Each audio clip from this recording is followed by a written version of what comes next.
Bonsoir à toutes et à tous. Je vous demande d'applaudir Bernard Pivot pour Les mots de ma vie, un ouvrage paru chez Albin Michel.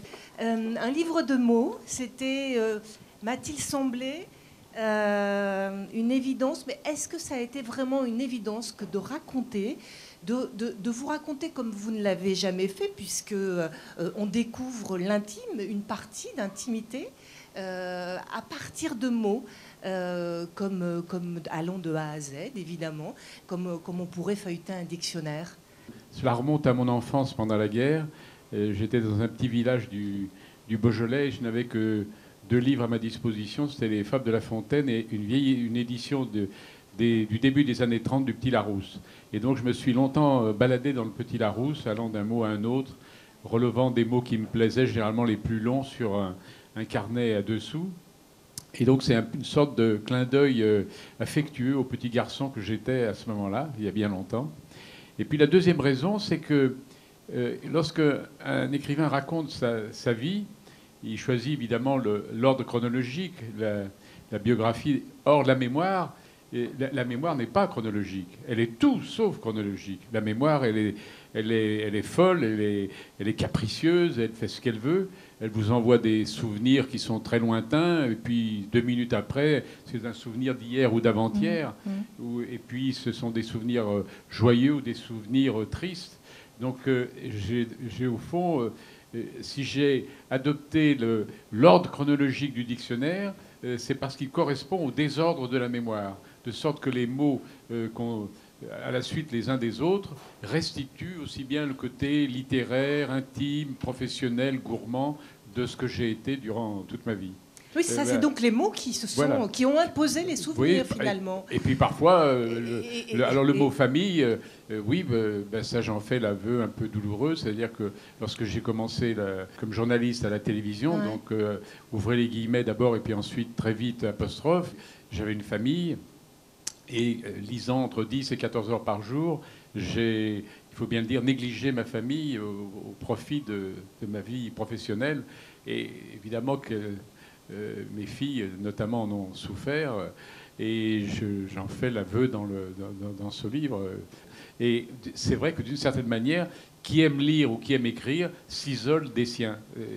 Et c'est parfois un peu au détriment des êtres qu'on chérit le plus. Vous racontez donc cette découverte des mots lorsque vous étiez enfant. Vous dites que vous considériez les mots comme de minuscules et foisonnantes créatures qui sortaient de partout. Et j'ai essayé de m'imaginer votre tête enfant et essayer de m'imaginer ce que les mots provoquaient et ce que finalement donc vous étiez au quotidien. Ça, c'est une observation que tout le monde peut faire. Et d'ailleurs, je suis toujours très surpris. Nous vivons avec les mots et nous ne faisons jamais attention à eux. Pour moi, ce sont des êtres vivants, les mots. C'est d'ailleurs pourquoi j'ai du respect pour eux, et avoir du respect pour les mots, c'est respecter leur orthographe, c'est respecter leur sens, évidemment. Mais les mots sont vraiment partout. Ils sont dans notre tête, ils sont dans nos yeux, ils sont dans notre cœur, ils sont dans notre sexe, ils sont partout, les mots. Malheureusement, on ne pense jamais à nos serviteurs, à ces serviteurs que sont les mots, à ses amis, ses esclaves. J'ai pris l'habitude de vivre avec les mots et d'être leur compagnon, leur compagnon le plus affectueux ou le plus sévère parfois. Vous aimez aussi ces mots qui nous viennent de l'évolution de la société française ? Une langue doit évoluer, elle doit s'enrichir de mots, d'expressions, et de même que nous perdons en route des mots et des expressions. C'est pourquoi j'avais fait 100 mots à sauver, 100 expressions à sauver, pour éviter d'en perdre certains qui sont particulièrement précieux, intéressants et très littéraires, parce que des grands écrivains les ont employés. Mais une langue doit s'enrichir sans arrêt, sinon elle meurt. Donc elle s'enrichit du parler populaire, elle s'enrichit des mots techniques, des mots de la science, des mots des jeunes. J'en emploie d'ailleurs un ou deux. Bref, c'est tout à fait normal. Vous nous apprenez dans cet ouvrage que vous auriez aimé écrire un roman. Même 2. Vous parlez à 2 reprises de l'envie que vous auriez eue d'écrire un roman. Il aurait été intitulé, c'est bien parce que vous avez le titre, mais vous n'avez apparemment que le titre, c'est La vie désinvolte. Pourquoi est-ce que vous avez toujours voulu, sans avoir, Alors que là, on a une très belle écriture, on a une écriture de romancier.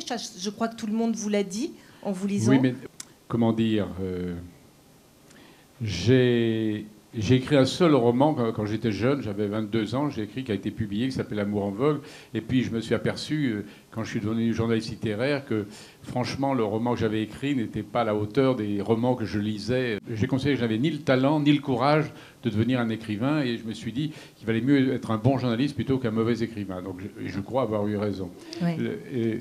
Et puis, du temps que je faisais des émissions littéraires, je m'interdisais de toute façon de publier des livres qui relèvent de la littérature générale, parce qu'il me semblait, ça n'aurait pas été une faute, mais il me semblait que ce n'était pas tout à fait bien que de mettre à l'aventure des librairies un livre qui serait le concurrent commercial des livres dont j'aurais invité les auteurs à apostrophe. Alors La vie désinvolte, parce que d'abord j'aime le titre, et surtout j'aime beaucoup la désinvolture.